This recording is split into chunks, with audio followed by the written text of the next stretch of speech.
Bom dia, meus amigos. Você está no Jornal do Meu Tom e Meu Ben. Hoje um acidente iria acontecer no aeroporto de Maceió, Alagoas.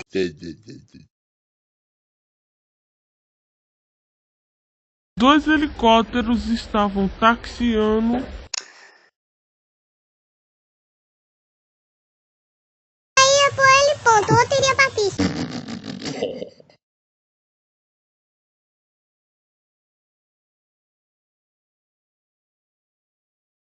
Fique atento para receber mais notícias.